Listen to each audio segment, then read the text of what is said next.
Hi, I'm Elliott, and this is Mental Floss on YouTube. Today, I'm going to talk about some misconceptions about Disney, both the man and the company.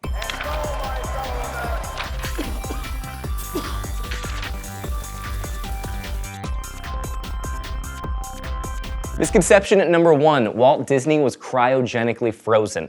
After Disney died in 1966, he was cremated, but the rumor that he was frozen was so persistent that his family opened the Walt Disney Family Museum in San Francisco in 2009.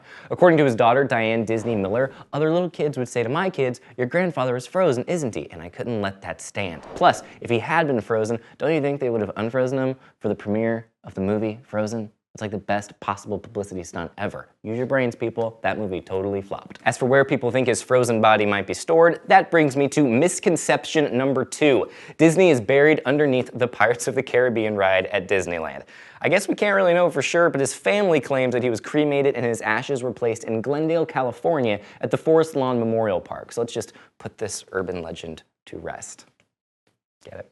Misconception number 3, Walt Disney designed Mickey Mouse. It turns out that Walt didn't even draw Mickey all that much. After he went into business for himself in 1928, he did come up with the idea to create a mouse character, but Mickey himself was designed by Walt's partner, Ub Iwerks. I guess you could call the character a collaboration between the two men. Fun fact, Mickey was originally named Mortimer Mouse. Which brings me to misconception number 4, Mickey Mouse was named after Mickey Rooney. This is an interesting myth because it was Rooney himself who claimed it to be true. He said that he was playing a character named Mickey Maguire when he met Walt at Warner Brothers studio, which prompted Walt to name the character after him. Well, it was actually Walt's wife, Lillian, who suggested the name Mickey in place of Mortimer. Still, it's possible, I guess, that his wife could have been inspired by Rooney, but it's hard to believe considering Rooney was working for Warner Brothers at the time, and Disney had his own studio, and Rooney changed the story a couple of times, so who knows. Speaking of character inspiration, misconception number 5, Disney animators based Tinkerbell on Marilyn Monroe. People tend to believe this one because the film came out around the same time that Marilyn Monroe was becoming a very popular actress, but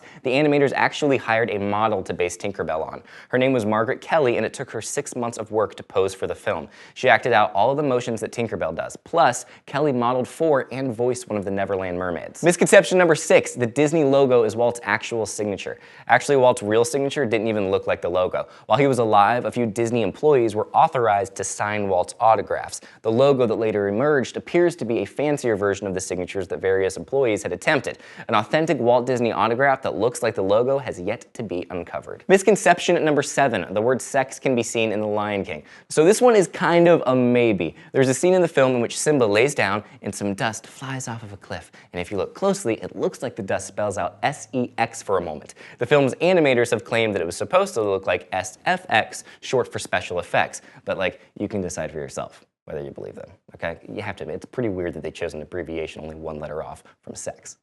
Liars. Misconception number 8, you can see Disney's face in the Haunted Mansion. There's a bust that slightly resembles him in the graveyard scene of the Haunted Mansion, but that man is Thurl Ravenscroft, who you might know as the voice of Tony the Tiger for 50 years. Although Disney and Ravenscroft had similar mustaches, so it could be some sort of tribute, who knows. Speaking of the Haunted Mansion, misconception number 9. The Haunted Mansion at Disneyland was shut down due to a guest's heart attack. There's an urban legend that the Haunted Mansion really opened in 1962, then a guest rode it and had a heart attack. So the ride was shut down until 1969, and it was made significantly less scary. It's true that the ride's opening was postponed, but it wasn't for that reason. Other events got in the way, like Disney's death. Plus, the building hadn't even been completed by 1962, so there's no way this legend could be true. Misconception number 10, no one dies at Disney parks. The story goes that anytime there's a serious medical emergency at a Disney park, that person is rushed outside the gates, so no one is ever declared dead at a park. But there have been numerous declared deaths there, including some from a 1984 plane crash in the Epcot parking lot. It's not really a preventable thing, even with that Disney magic. Thanks for watching Misconceptions on Mental Floss on YouTube, which is made with the help of all of these nice people. If you have a topic for an upcoming Misconceptions episode that you would like to see, we'll just leave it in the comments, and we'll see you next week. Bye.